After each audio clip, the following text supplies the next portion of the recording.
पाकिस्तान हमसे 12 घंटे बड़ा है, बड़ा भाई है हमारा।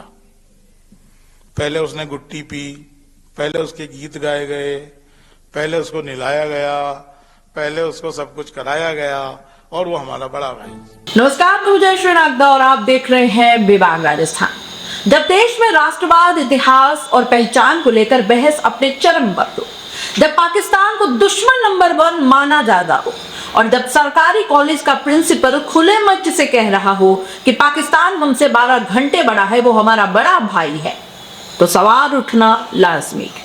क्या ये अकादमिक विचार है या वैचारिक विस्फोट? क्या इतिहास की व्याख्या हो रही है यहाँ या कोई नई कहानी लिखी जा रही है? और सबसे बड़ा सवाल यह है कि क्या एक सरकारी पद पर बैठा व्यक्ति ऐसा बयान दे सकता है?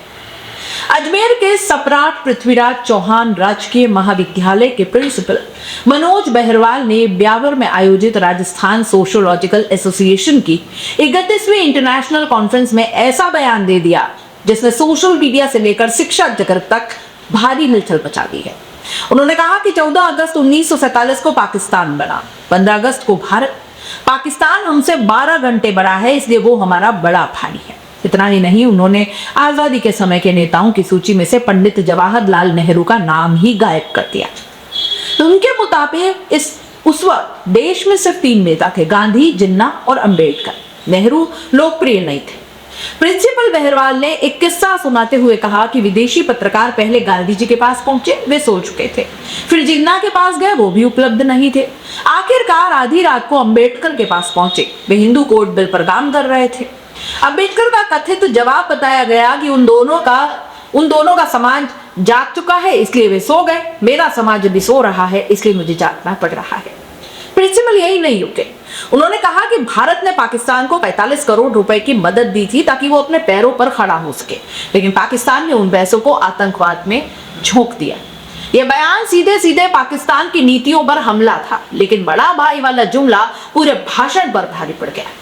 बहरवाल ने पाकिस्तान के गठन को बच्चे के जन्म से तुलना करते हुए कहा कि पहले पाकिस्तान को गुट्टी पिलाई गई, नहलाया गया, गीत गाए गए, इसलिए वो बड़ा भाई बन गया। भारत बाद में अस्तित्व में आया। इस भाषा और प्रतीकों ने कई लोगों को असहज सा रख दिया।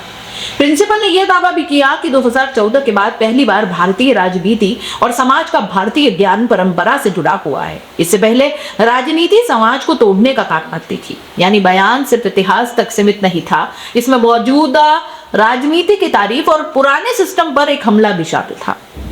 उन्होंने अंबेडकर का हवाला दिया, कहा कि जो समाज अपना इतिहास नहीं जानता उसका बदल निश्चित है। साथ ही पढ़े लिखे लोगों पर तंज कसते हुए उन्होंने कहा कि आज पढ़े लिखे लोग समाज से कट चुके हैं, उन्हें समाज के लिए कुछ करना चाहिए। इस कॉन्फ्रेंस में भारत के 7 राज्यों, राजस्थान के 20 से ज्यादा जिलों और 3 देशों के प्रतिनिधि शामिल हुए। ये सब गोष्ठी भारतीय ज्ञान परंपरा पर आधारित थी, जहां अफगानी गानों पर प्रतिभागियों ने जमकर डांस भी किया। क्या एक सरकारी कॉलेज प्रिंसिपल को ऐसी राजनीतिक वैचारिक बयान देने चाहिए? क्या नेहरू को आजादी के इतिहास से हटाया जा सकता है? पाकिस्तान को बड़ा भाई कहना सिर्फ टाइमिंग का खेल है या किसी सोच का आईना है? और क्या शिक्षा संस्थान अब भी न्यूट्रल स्पेस बचे? दोस्तों, अजमेर से उठा ये बयान सिर्फ एक भाषण नहीं है, ये भारत में बदलते नैरेटिव, इतिहास की नई व्याख्या और शिक्षा संस्थानों में घुसती राजनीति की एक झलक देखी जा सकती है। अब देखना होगा कि सरकार इस पर क्या कार्रवाई करती है। शिक्षा विभाग चुप रहता है या जवाब देता है, और जनता इस बयान को एकेडमिक स्वतंत्रता मानेगी या कोई राष्ट्र विरोधी सोच? क्योंकि जब क्लासरूम से राजनीति बोले तो असर सिर्फ छात्रों पर नहीं, पूरे समाज पर भी पड़ता है। आप इस पूरे मामले को कैसे देखते हैं? अपनी राय कमेंट बॉक्स में लिख दीजिएगा। जाते जाते चैनल को लाइक, शेयर और सब्सक्राइब जरूर कर दीजिए।